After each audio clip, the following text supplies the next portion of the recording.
Hey, buddy. Yeah, man. Alright. I got you on like loudspeaker so I can record your voice.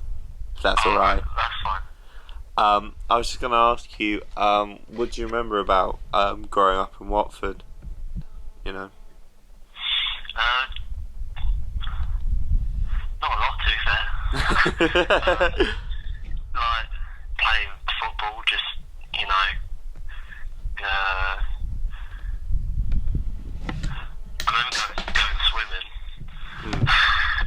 Um, but not a lot, really. Yeah. Do you remember the times at Radlett Park at all? Yeah, that's what I mean with the football and just running around.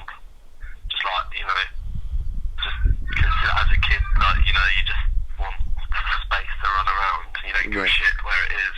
Now, because we haven't moved out yet, because it's taken a bit of time. Plus you might be going to uni soon anyway. So by the time Yeah. we move out, you might be even gone. Are you gonna miss Watford once you're gone? I wouldn't probably miss it as much, but definitely some bits, yeah. Um, I don't think you're always gonna, because it's where you grew up, it's what you know best, so you're always gonna have, memories of it, or Yeah. it's always gonna be like inside you kind of thing. Yeah. So, Yeah. I mean, like, you can you can take the boy out of Watford, but you can't take Watford out of boy. So, generic quote. alright, see you Alright. later then. Alright, see you, buddy. Bye. Bye.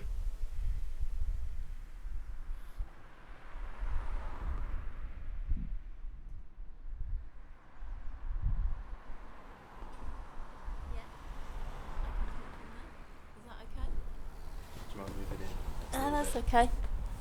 Okay, is that alright? Move in a little bit more. Yeah? Okay. That's fine. That's perfect. Alright, well, what about you? Well, I'm not that important. I'm not going to turn up on it. I'm just asking a question. Okay. So why did you pick this house to start a family with? We didn't pick this house. Jeremy had a mental breakdown and he had been in like psychiatric hospital for I think about 3 months, and he wanted to go travelling because that was the only thing that made him happy after having a mental breakdown. So me and Dad said that we would rent this house off of him while he went travelling, and so we did, and I had Danny and I had you, and then when Jeremy came back from travelling after you were born, we decided to buy it off him.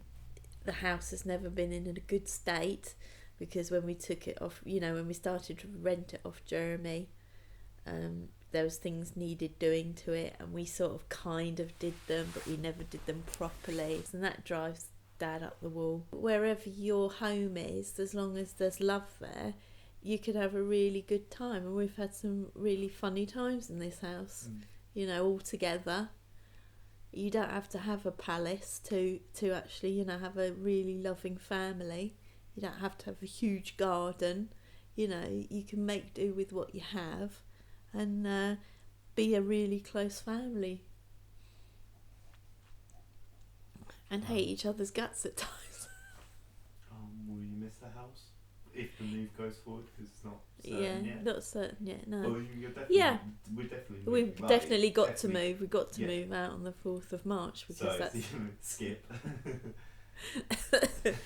Yeah, I will miss this house. I will, because I've had, I brought my babies up here.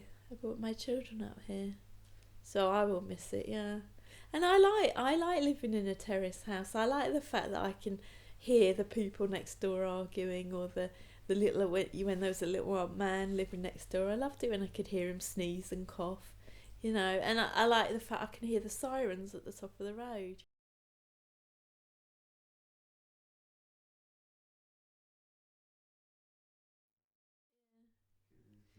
I mean, it's a bit of a spooky house in that Jeremy tried to kill himself in it. I mean, that's, you know.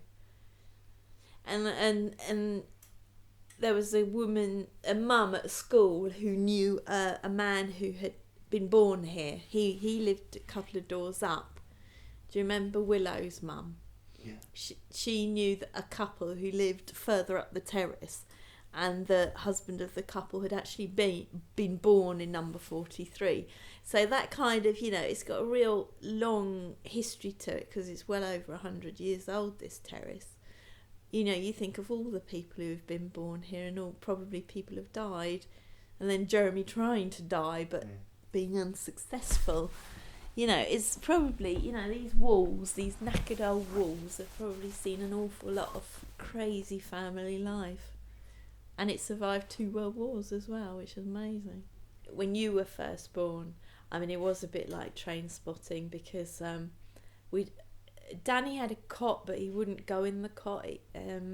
So we had these 2 mattresses, and I just put them on the floor. And I had you one side and Danny the other side.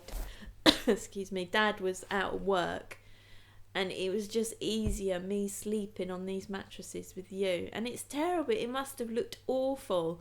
You know, a baby one side and a little toddler the other side. But we were cosy and we were warm, and you slept, and I was so tired because you were so young and you would, you know, be on the go for hours and hours and hours.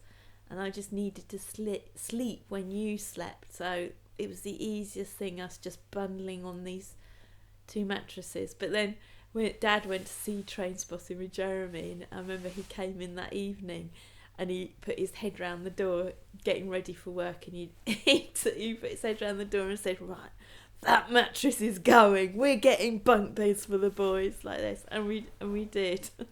It got a bit weird when Dad started crawling up the walls on the ceiling. Yeah, and there was a druggie sitting on the door banging his leg. Oh, horrible. Yeah.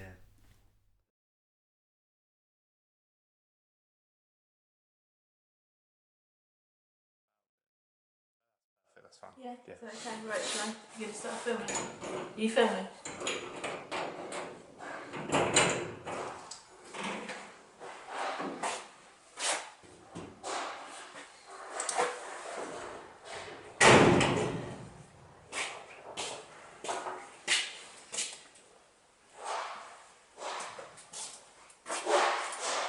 Do you feel more importance to this house because it was in your family, or Jeremy's? No.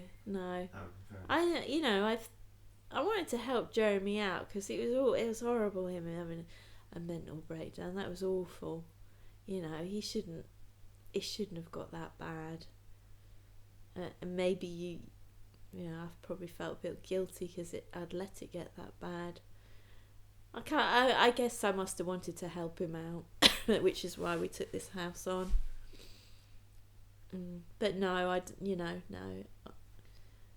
I have great affection for this house because I brought you guys up in it. But I won't be sad to go. Yeah, time to move on. Time to move on.